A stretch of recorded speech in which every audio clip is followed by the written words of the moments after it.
Salut tout le monde, comment allez-vous? Moi ça plutôt bien. Aujourd'hui on se retrouve pour une nouvelle théorie sur Dragon Ball, voilà, tout simplement. Bref, on va parler des Saiyans et surtout d'une nouvelle théorie. Alors, les Saiyans n'ont pas vraiment eu besoin, en fait, n'ont jamais eu besoin vraiment de s'entraîner. C'est une théorie assez intéressante que j'ai trouvée sur internet, que je trouve super intéressante. Et c'est vrai qu'en y réfléchissant et en repensant à Dragon Ball, tout ça, et tout le bazar, bah c'est plutôt bah ça peut être plutôt réel en fait.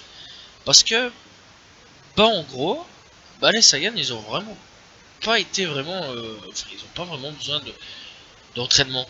Et quand on regarde en fait surtout Dragon Ball Super, ouais, je sais que beaucoup vont sûrement m'insulter parce que beaucoup n'aiment pas Dragon Ball Super, mais quand on regarde Dragon Ball Super, bah ça peut être possible en fait.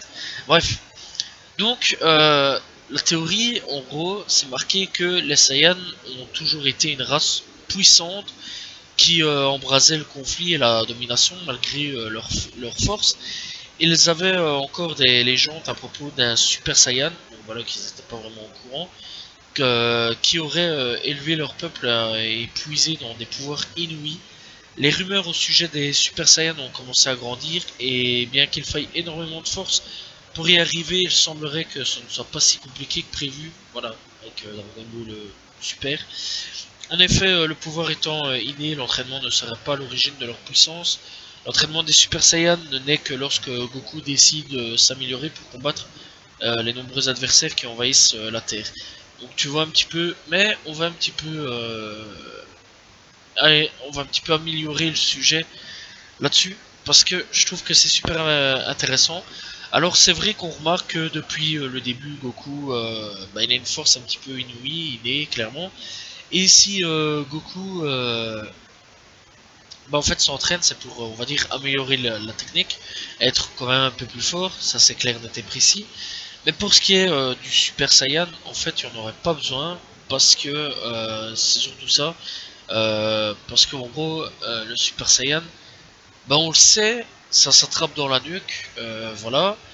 Mais il n'y a pas forcément besoin d'entraînement pour vraiment l'avoir dans tout ça, donc voilà. Et clairement, en fait, sans vraiment d'entraînement, il y a moyen de l'avoir. On peut juste regarder Dragon Ball Super, voilà, où il expliquait Vegeta comme Goku, à Kafel ou à Kafela, enfin bref, je me souviens plus vraiment de son blaze. Et alors au gamin là que Vegeta voulait pseudo entraîner, voilà, je me souviens même plus de son blaze non plus, mais c'est pas grave, on s'en fout.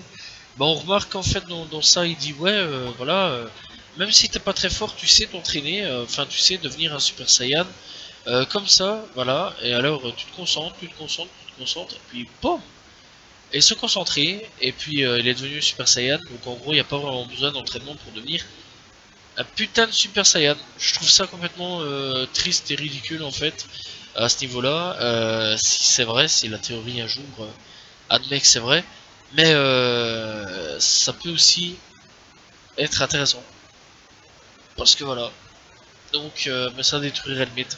Parce que je trouve ça dommage en fait que Goku s'est entraîné tant d'années pour au final en fait euh, pour accéder au stade 1 en fait du Super Saiyan, pour en fait apprendre que bah en fait c'est pas forcément l'entraînement, mais c'est juste bah, la chance, le talent, voilà, quelque part, la concentration. Par contre, et ça c'est ce que je pense, c'est que pour améliorer à partir de là les autres stades de Super Saiyan, là à ce moment-là il faut une forme d'évolution.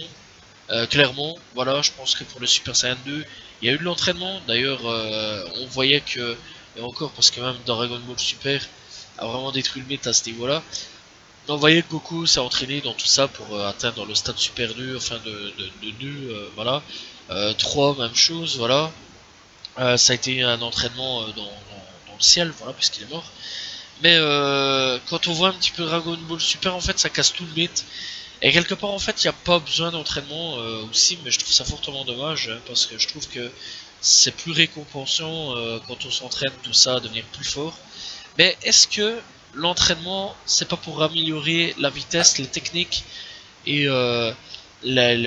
d'avoir d'autres styles de combat ou quoi au ça aussi, ça pourrait être hyper intéressant comme question, en fait. Mais voilà quoi, en fait je pense que c'est ça, ça peut être tout ça. Mais en gros il n'y a pas vraiment besoin d'entraînement pour devenir un Super Saiyan. Je trouve en fait que ça pète un petit peu le mythe dans tout ça, et ça peut être une super théorie pour certains, comme pour d'autres une théorie moins cool. Voilà. Voilà, c'était la théorie sur Dragon Ball, ça faisait longtemps que j'en ai pas fait, j'espère que vous avez apprécié. N'hésitez pas à liker, commenter, partager. Je vous dis à la prochaine tout le monde. Voilà, je réponds toujours aux commentaires. Salut tout le monde. Ciao ciao.